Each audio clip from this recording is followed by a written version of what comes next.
What it do, baby? We got the terrifying truth about chimps by Casual Geographic. I've even seen them use weapons like spears to do it. But it's one thing to hunt something that weighs like 5 Skittles. Going gorillas is another tier of black Air Force Yeah, activity. that is. Which is why I'd rather be locked in a room with a jaguar than a chimp. That's the title of this video. Chimpanzees and black Air Force energy. Okay. Because at least a jaguar gonna make it quick. That's exactly right. Chimpanzees have been known to hunt using spears, and the way they do it is not pretty. So what you gotta remember is these sociopaths share about 98% of their DNA with us, and they have more in common with humans than just thumbs. They're part of the special class of animals that can create and use tools, and chimps are probably the best at it. They'll take twigs, stick them in mounds, and literally go Oh, that means if you give a chimp a gun, you're done. Eventually. for termites. They'll use stones as hammers to crack open nuts, and it's actually a lot harder than it looks. They'll use leaves as sponges to drink water, sticks to steal honey from bees. Some have even been seen making and using stone flakes, which are really close to what early humans used to make back in the day. But yeah, chimps also use spears by breaking off a stick, sharpening one end with their teeth, and then shoving it into the hollow part of a tree trunk. Cause they know that's where bush babies sleep.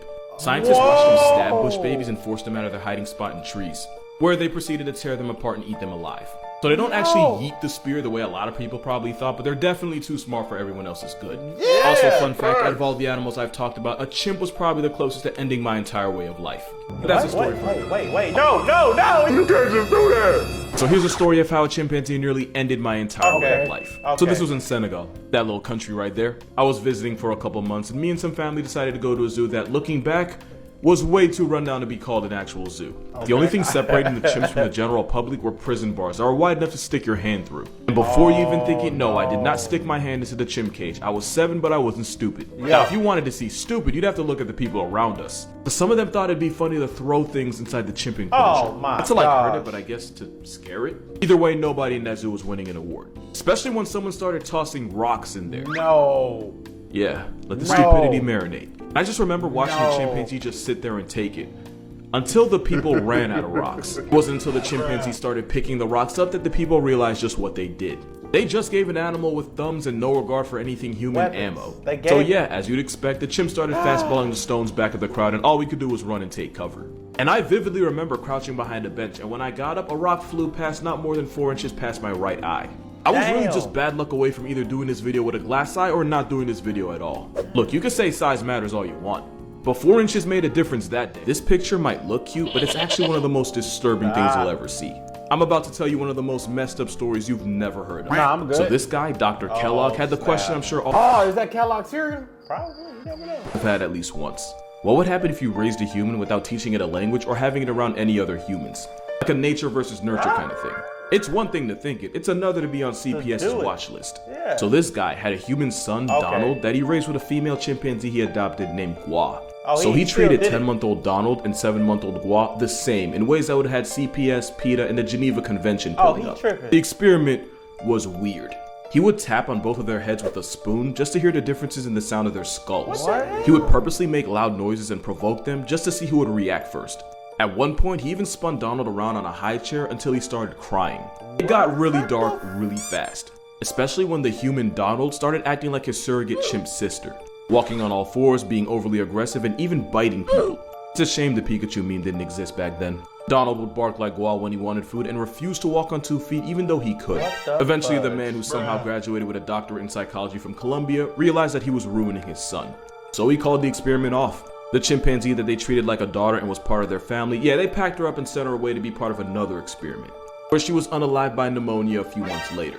As for Donald, he grew to be an adult and eventually became a doctor, until he deleted himself at the age of 42.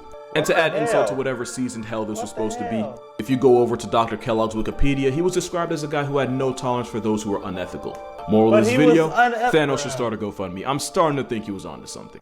Here's why you should never give a chimpanzee Xanax. Sounds like common sense. Wait. Why would you even think that's okay? Why you giving that boy? Are Zans considered downers? I don't even know, but it's considered something you don't give a chimpanzee. It's not that common. Travis was a 13-year-old, 200-pound walking life lesson that lived with his owners in Stanford, Connecticut. He spent his entire life around here and was basically treated as one of them. He would do things like use the family computer, watch baseball on TV. He knew how to open doors with keys. And sometimes he'd drink wine out of a glass after a long day. Everyone knew him, and he would even greet police officers whenever he would see them around in the neighborhood. I want you to remember that for later. Travis even drove a car, and he did it more than once. It's like if this dude was an actual member of society. Now, what would happen in 2009 wasn't out of nowhere. The red flags were there.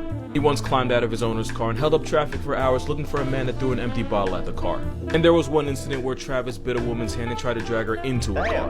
But none of that was as bad as 09. I'm not gonna make any jokes because this was honestly one of the most traumatizing things I've ever seen. Because one day in 2009, Travis left the house with his He ripped her face. Yeah, he got real owner's keys, and the owner and her friend Charlotte Nash tried to get him back.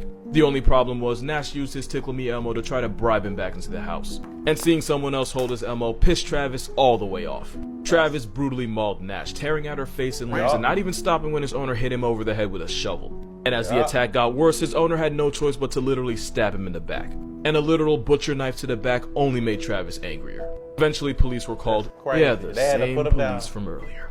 It took multiple bullets just to get Travis to stand down. Travis limped back to the house, went to his cage, and passed away. The victim survived the attack, but Travis had ripped over 90% of her face off, like lips, eyes, nose, they were all gone. And I am telling you right now, do not Google that if you have a weak stomach. Those pictures personally f***ed me up for days when I first saw it. At the time, we didn't really know what set Travis off. Some sources said it was because Charlotte Nash was holding his Elmo. Others say it was because Nash had a different hairstyle that day and that freaked him out. But a toxicology report confirmed that Travis the chimpanzee had Xanax-laced tea the day of the attack. Travis's owner obviously got sued, but then she died of an aneurysm just a year later. It was just bad for everyone involved. But at the end of the day, the lesson here is the chimpanzee never went crazy. The chimp just went chimp. This man was attacked by an animal with a name that might just get me canceled. This is the work of Trombiculidae. But they're also known as, guidelines you better not homie, chiggers. A word that sounds like it has the potential to offend multiple ethnicities. Oh, the disease. Not to be confused with a species of parasitic flea known as... No. I mean, not the disease, the thingies. Well, he said not to be confused, so it's not that. Jiggers, and honestly, I don't know what sounds worse. Like a flea. Chiggers, or chiggas, which is apparently less offensive, is a type of mite found all throughout the world. But the most infamous ones are found in the southeastern US, Midwest, and Mexico. So if you don't like bugs, this might not be the video for you. Cause chiggas don't really bite, they'll actually just burrow themselves into your skin, make a little hole, and then spit out enzymes that break down skin cells, which is exactly where the swelling and irritation comes from. The worst part is, you usually don't start itching until after the larvae falls off you. It's like you're not allowed to suffer until they're done with you. And once they are, they fall to the ground where they end up becoming their harmless adult forms. And normally the bumps they leave heal on their own. Also, the chiggas in North America usually don't carry disease, they're just really annoying to be around. But yeah, I can't tell you who named them, but I can tell you they did not have a good home life. And I feel like someone owes me reparations for making me say it. So somebody sent me this, and I actually think there's a right answer here, but first, I'm actually curious. Which one would you choose? Like, which one do you... In order to receive $37 million, you have to survive 37 minutes in one bedroom apartment, no windows or doors with one of these guys. Who are you choosing? That Komodo dragon. No windows or doors. That Komodo dragon. Yes. I'm hopping on the counter. And every time he try to, I'm gonna have a broom and I'm gonna wham! I'll beat this shit. They not weak. I know. They not weak and they not slow. If I'm on a counter, The gorilla? Hell no. The rhino, the leopard, hell no. The rhino? Hell no. But would the rhino be the most docile? no. Out of these, No. probably the Komodo. Because the rhino attacks anything that moves because it has terrible eyesight. Oh, Nigga, you sneeze, that horn going through your chest. Who do you think you'd have the best shot with? Off rip, we can go ahead and eliminate the rhino. For a couple reasons. Rhinos have really bad eyesight and even worse anxiety. Mostly because they have to share a zip code with animals that would literally eat them balls first. The anxiety. Life is multiple choice and rhinos consistently choose battery. So if this anxiety riddled warhorse has a panic attack near you, you will be a chalk outline. The Komodo's an instant game over too. Because Komodos don't flatline their prey with bacteria the way we thought they did. This homicide gecko is actually venomous. And they've been known to dig out human graves and eat the corpses, so don't think you I could get away from that though. can't get meal prep too. One bite and it's credits, and there's nowhere in the apartment you can go where this 10-foot leather assault weapon can't get to you.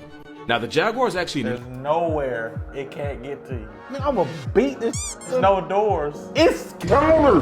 I'm hopping on the counter. That thing, Bro, that thing got like, it's almost close to an alligator. You know what's gonna a happen? broom ain't gonna do nothing. You know for what's gonna happen, bro? I'm gonna trick that. I'll be chilling. It's venomous. That run in the kitchen, I'm gonna slam the fridge on his ass.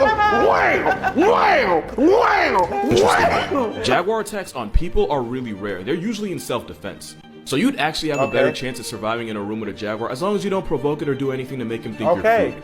However, jags are solitary, and in a one-bedroom apartment, if that jaguar feels like you're in its space, it could be lights out.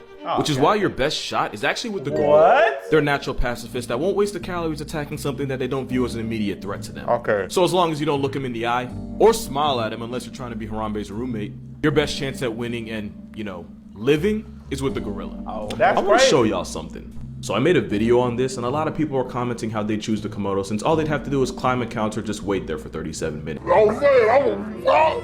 Oh, it is only 37 minutes. But let's see why he say. But look, and then Let's also see why he say your method is false. Also, I'm a scared me as a different nigga. I'm picking a whole friend zone, but I'm wham!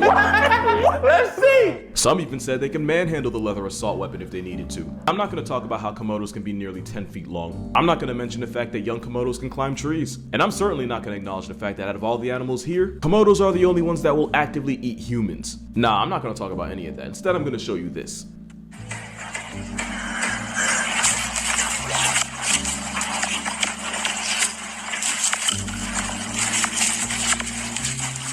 No further comment. Wham! Wham! Wham! I'm beating the shit out of Komodo dragon. And I'm in that bitch with the I blick. need to see a video. I'm in that with a blick, nigga. Cause I this need to see Texas, the Komodo one room with a human. What that nigga dead? No, he in there with me. He in there with me. Okay. For 37 million. Which one y'all choosing? Boy, I'm gonna kill that nigga. I'm gonna put his in the oven. Thank you for subscribing to InternetCity. And you better be following us on Twitch. Or I'm gonna eat your.